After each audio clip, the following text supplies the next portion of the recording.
Samurai Nippon. The Decisive Battle of Sekigahara. Opening hook. Picture this moment, if you will. Right before your eyes, the entire future of Japan hangs in the balance.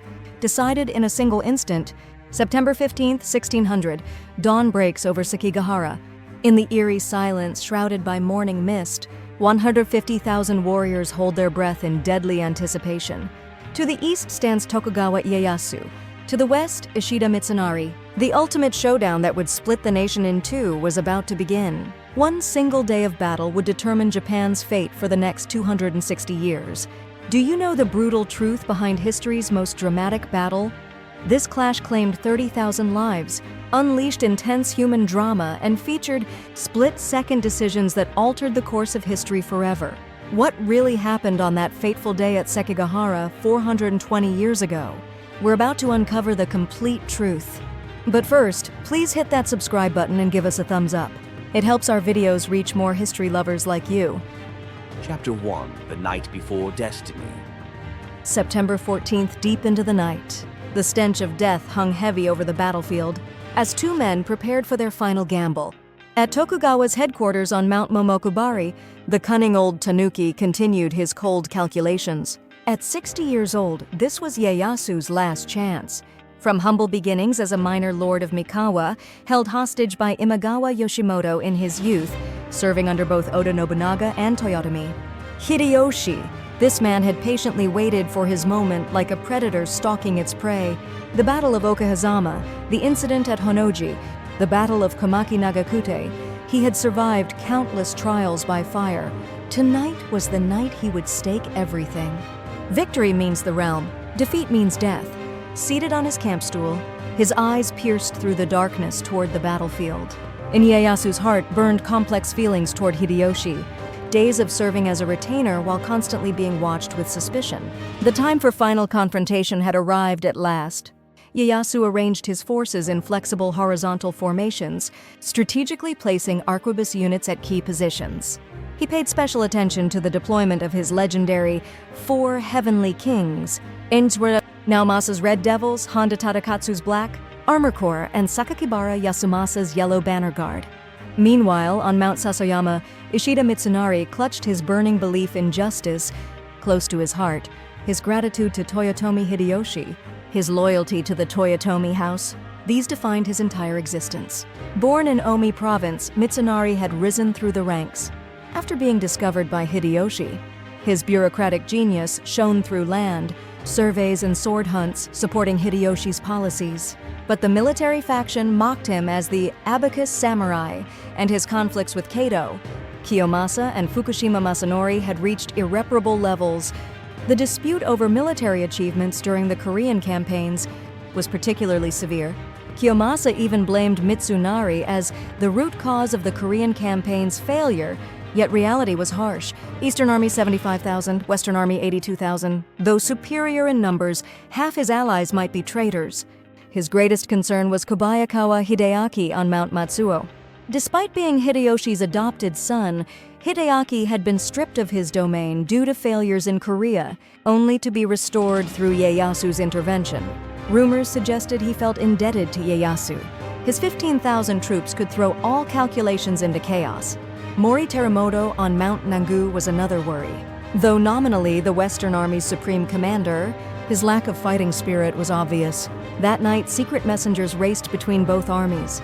From Ieyasu came promises of gold and territory.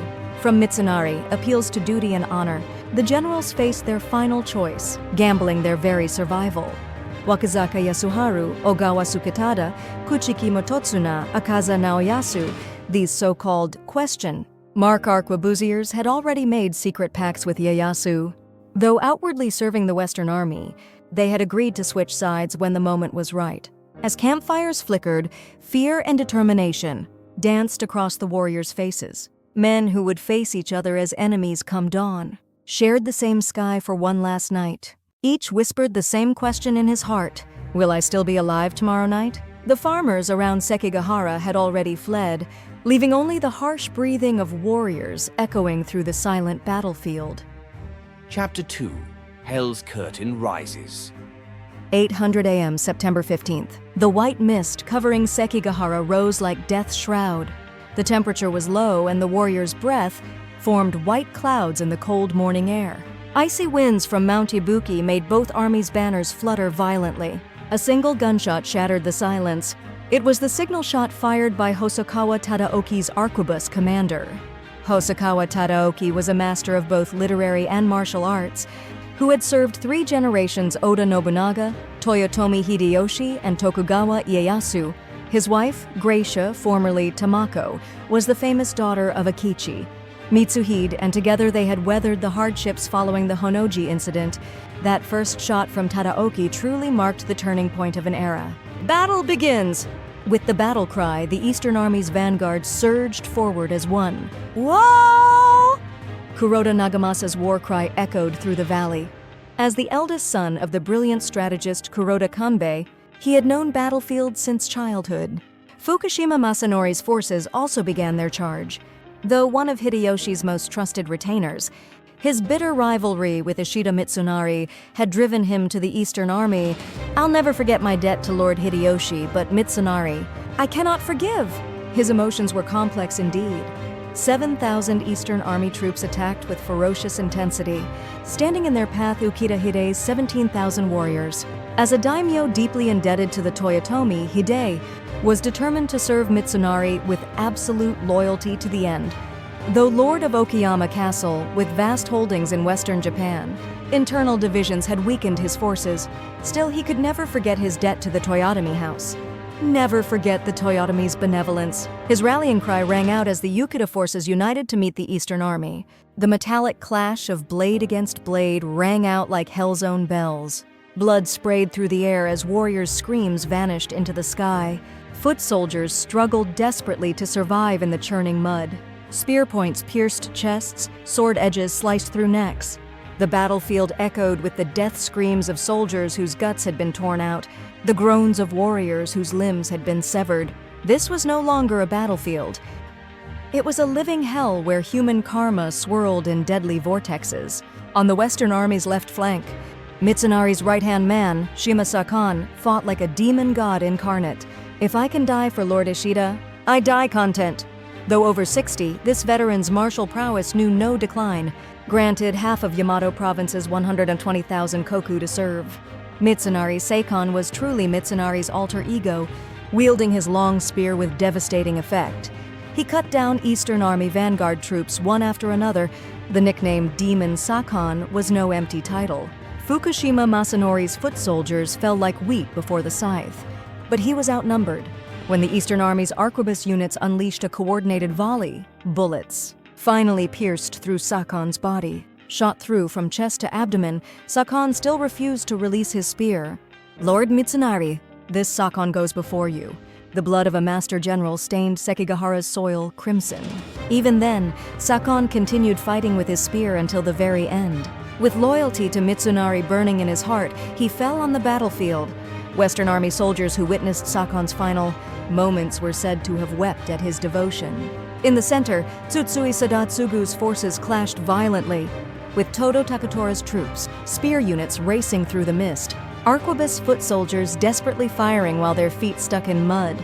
The voices of mounted commanders disappeared into the battlefield's chaos. The heavy footsteps of armored warriors, horses whinnying, the clash of steel weapons. Even past 1000 a.m., the battle remained stalemated.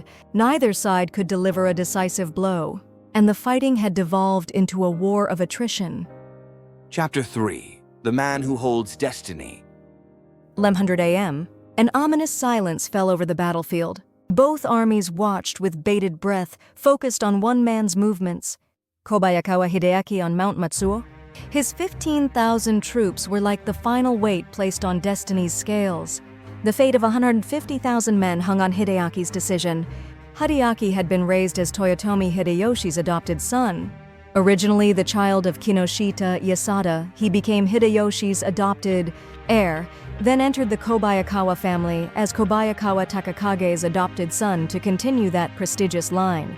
The Kobayakawa were a branch of the mighty Mori clan in western Japan, and Hideaki ruled Chikuzen Najima Castle with holdings worth 370,000 koku.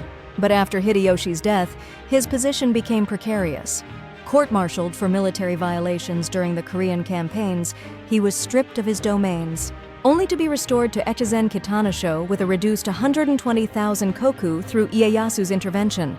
Leading up to Sekigahara, Hideaki owed debts of gratitude to both Ieyasu and Mitsunari. Ieyasu had recognized his achievements in the Aizu campaign, while Mitsunari appealed to him as a member of the Toyotomi family.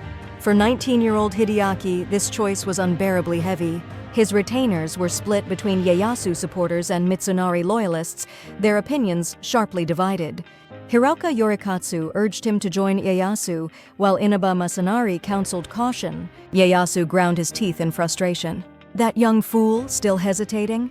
It was clear that Kobayakawa's movements would decide the battle's outcome. If this stalemate continued, the Western Army's numerical advantage would come into play.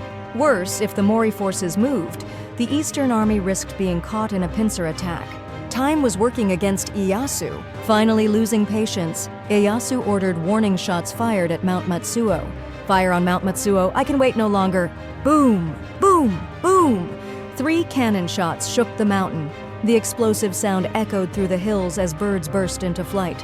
Trees on Mount Matsuo swayed, and Kobayakawa banners fluttered in the wind. But Hideaki still didn't move. Alone in his camp headquarters on Mount Matsuo, he agonized in solitude. 2 letters lay on his desk. One was a secret message from Ieyasu promising golden territory. The other was Mitsunari's letter appealing to loyalty to the Toyotomi house. "My lord, the time for decision has come," urged Hiroka Yorikatsu. "Lord Ieyasu's victory is certain. Now is the time to join the Eastern Army." But veteran retainers opposed this. "We must not forget our debt to the Toyotomi house. We cannot face Lord Hideyoshi's spirit." For young Hideaki, this pressure was unbearable. His hands trembled, his face grew pale. Hideaki's agony went beyond simple calculation of profit and loss. He was torn between gratitude to the Toyotomi and realistic survival strategy. For a 19-year-old youth, this choice was far too heavy. As Mount Matsuo's silence continued, every eye on the battlefield focused on that single point. Eastern Army generals watched Hideaki's movements, as did their Western Army counterparts. Otani Yoshitsugu had positioned his forces facing Mount Matsuo, prepared for Hideaki's betrayal. "I understand Hideaki's inner turmoil, but here he must stand firm." Yoshitsugu's resolve was unwavering. History's gears were about to turn dramatically. But Hideaki remained motionless. That very silence had become Sekigahara's greatest focal point. Chapter 4, The Devil's Choice. Just past noon, the moment of destiny finally arrived. Ieyasu's roar echoed across the battlefield. "Fire on Mount Matsuo! I can wait no more!" Inaomasa's arquebusiers opened fire as gunshots pierced the mountain forest. It happened. In his Mount Matsuo headquarters, Kobayakawa Hideaki finally stood up. "I've decided." Hideaki's voice trembled. "I joined the Eastern Army. I side with Lord Ieyasu." Relief flooded Hiraoka Yorikatsu's face, while veteran retainers showed expressions of despair. "My lord, are you truly certain?" But Hideaki's decision was final. In his own young way, he had made a realistic judgment. Hideaki's war banner fluttered in the wind as 15,000 soldiers cascaded down the mountain like an avalanche.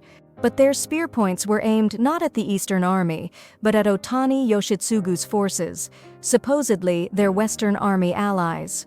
"Betrayal! Kobayakawa has betrayed us!" Cries of despair pierced the Western Army.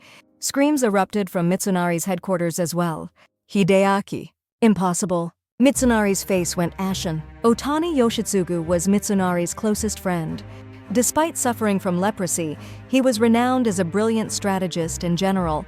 Before Sekigahara, Yoshitsugu had warned Mitsunari, "Mitsunari, this battle is reckless. You're falling into Ieyasu's trap." But Mitsunari's resolve was firm, and Yoshitsugu decided to support the Western Army out of friendship. He had anticipated Kobayakawa Hideaki's potential betrayal from the beginning. That's precisely why he had positioned his forces facing Mount Matsuo. "If Hideaki betrays us, I will stop him myself." Such was his determination. But reality proved cruel. Yoshitsugu, fighting bravely despite blindness from his disease, was stunned by the sudden attack from behind. Kobayakawa's arquebusiers opened fire in unison, assaulting Otani's forces. "Hideaki, why? Have you forgotten your debt to the Toyotomi house?" Yoshitsugu's men fought desperately, but couldn't cope with the surprise attack from the rear. His 1,600 troops fought valiantly, but finally began to crumble. Yoshitsugu continued commanding until the end. From his palanquin, he kept shouting, "Stand firm! Protect Lord Mitsunari!" But facing overwhelming odds, Yoshitsugu finally decided on suicide. "This is the end. Mitsunari, I go before you." His final words vanished into the autumn wind. The death of this loyal general who maintained his honor to the end would be remembered for generations. Victory shouts erupted from the Eastern Army headquarters. "Kobayakawa has switched sides! Victory is within reach!" Ieyasu himself rose from his camp stool, clenching his fists. "Well done, Hideaki." Relief spread across his face. Meanwhile, desperate screams echoed from the Western Army headquarters. "Traitor! Is this the end?" Mitsunari tried desperately to rally his troops but couldn't hide his dismay. Seeing Kobayakawa's betrayal, other generals quickly made their decisions. Wakizaka Yasuharu and Ogawa Suketada also switched to the Eastern Army. Akaza Naoyasu and Kuchiki Mototsuna withdrew from the battle lines. It was a complete avalanche. The question mark arquebusiers, who had made secret pacts with Ieyasu, finally revealed their true colors. One man's choice had changed the fate of 150,000 warriors. Chapter 5, Vision of Hell. 200 p.m. Sekigahara had become complete hell. Following Kobayakawa's betrayal, the Western Army's formation collapsed entirely. Jump on the winning horse or die. Here was the cold reality of the Sengoku period. Samurai loyalty, bonds between lord and retainer, all were powerless before the instinct for survival. Only Shimazu Yoshihiro on the Western Army's left flank showed his fighting spirit to the end. Known as a fierce general of Satsuma, Yoshihiro was already 65 years old, but his fighting spirit knew no decline. Together with his nephew Shimazu Toyohisa and retainer Chojuin Seijun, he continued his final resistance. "Show them the pride of Satsuma warriors! Seek life in the midst of death!" In this desperate situation, Yoshihiro decided to attempt a breakthrough through the enemy's center. This would later be remembered as the Shimazu Retreat. Just 300 Shimazu troops charged through tens of thousands of Eastern Army soldiers. It was an inconceivably reckless strategy. Normally, one would retreat toward the rear, but Yoshihiro deliberately charged toward the enemy center. "The enemy expects us to flee. That's exactly why we'll catch them off guard." Yoshihiro's calculation was precise. Eastern Army generals were bewildered by the Shimazu charge. Why do they advance instead of fleeing? Exploiting this confusion, the Shimazu forces calmly withdrew from the battlefield. But Yoshihiro's nephew Toyohisa served as rearguard and died a heroic death on the Ise Highway. Though only 30 years old, he sacrificed his life to let his uncle escape. Protecting my uncle is this Toyohisa's duty. His loyalty became a model for Satsuma warriors. Yoshihiro himself successfully returned to Satsuma, but would carry the responsibility for Sekigahara's defeat for the rest of his life. But one unit's brave fight couldn't reverse the overall situation. Ukita Hide also tried desperately to stand firm, but his troops' dismay was undeniable. As a Toyotomi loyalist determined to fight to the end, Hide found the situation hopeless after Kobayakawa's betrayal. His 17,000 troops fought bravely, but were gradually overwhelmed by the Eastern Army's encirclement. "My lord, please escape now," his retainers pleaded desperately, and Hide finally decided to retreat. Konishi Yukinaga's forces also faced a bitter struggle. Known as a Christian daimyo who had distinguished himself in the Korean campaigns, Yukinaga couldn't fight effectively at Sekigahara. Unable to coordinate with Ishida Mitsunari, he found himself isolated. "God, give me strength." Yukinaga made the sign of the cross as he continued fighting, but finally his strength failed. Mitsunari screamed from his headquarters, "Stand firm! Have you forgotten your debt to the Toyotomi?" But his voice was now drowned out by the screams of fleeing soldiers. The Western Army's great banner fell, and Mitsunari himself was forced to abandon the battlefield. Viewing Sekigahara from Mount Sasaoyama was truly a vision of hell. Countless corpses lay sprawled in blood and mud, the contrast between victors and vanquished starkly clear. Enkokuji Eke also resisted to the end but finally collapsed. As a diplomatic monk who had worked for the Mori family, Eke fought as a warrior at Sekigahara. Namu Amida Butsu. He continued chanting the Nenbutsu until his final moment. Just before 400 p.m., Ieyasu raised his fist to the heavens from horseback. "I've won. Finally seized the realm." 60 years of dreams finally fulfilled. In that instant, the Sengoku period that had lasted 2 centuries came to an end. On Sekigahara's ground lay countless corpses as the stark contrast between victors and vanquished was drawn. Over 30,000 dead littered the battlefield, staining Sekigahara's soil dark red. Chapter 6. The Victor's Cruelty. Night fell. On Mount Momokubari, thick with the smell of blood, Ieyasu was already planning his next moves.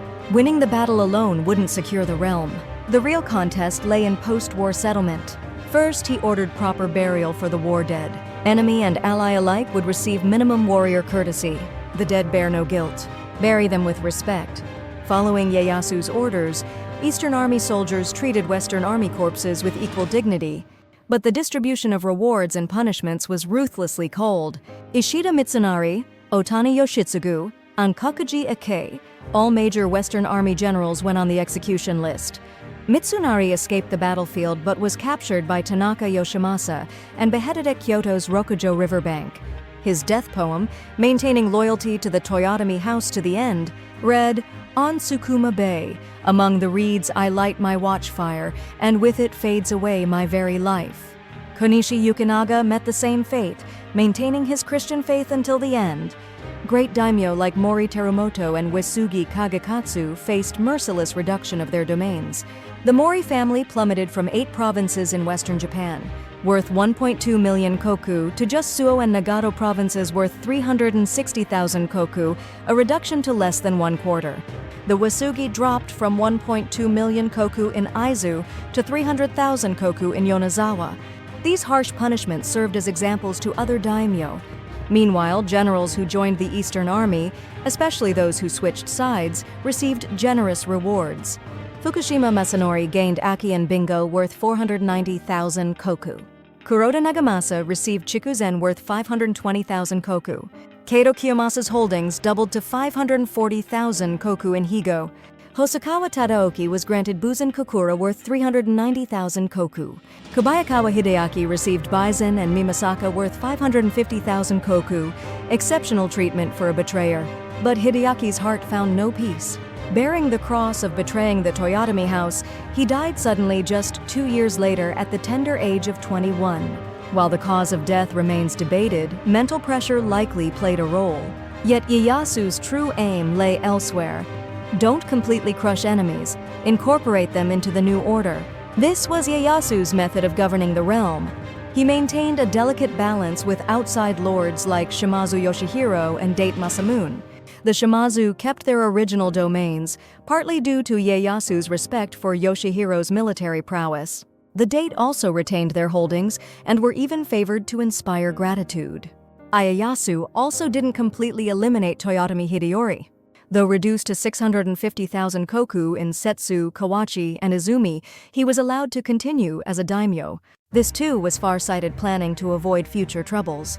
However, restrictions were placed on Osaka Castle construction and marriages with other daimyo, gradually reducing Toyotomi influence. The lightning-fast post-war settlement that began the day after the battle demonstrated Ieyasu's political genius to the world. Strategic personnel placement, skillful balance of power, and clever use of rewards and punishments combined to make Ieyasu's unification of Japan rock solid. In 1603, he received appointment as shogun. Thus was born the Edo Shogunate. With Edo Castle as his base, Ieyasu built a system to control daimyo throughout the nation. Epilogue. One day after the Battle of Sekigahara, over 30,000 lives were scattered across this small valley. Samurai and foot soldiers alike, regardless of rank, all returned equally to the soil. Many burial mounds remain at the battlefield site even today, bearing witness to that fierce battle. The graves of Otani Yoshitsugu and Shima Sakon, and memorial towers for unnamed soldiers. These stone monuments convey the tragedy of 4 centuries ago to the present day, yet the Edo Shogunate, nurtured by their blood, brought miraculous peace. For 260 years, no major wars occurred in Japan, a rare achievement in world history. The Senkin-Kotai system for controlling daimyo, social stability through class structure and peace, maintained through isolation policies. The systems Ieyasu built for the Edo Shogunate continued functioning for generations.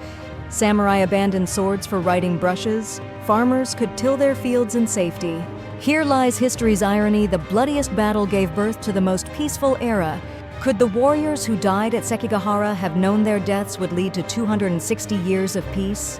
Both Ishida Mitsunari's world of justice and Tokugawa Ieyasu's world of order represented ideals. History simply chose to favor Ieyasu. Today's Sekigahara battlefield features many monuments and has become a tourist destination.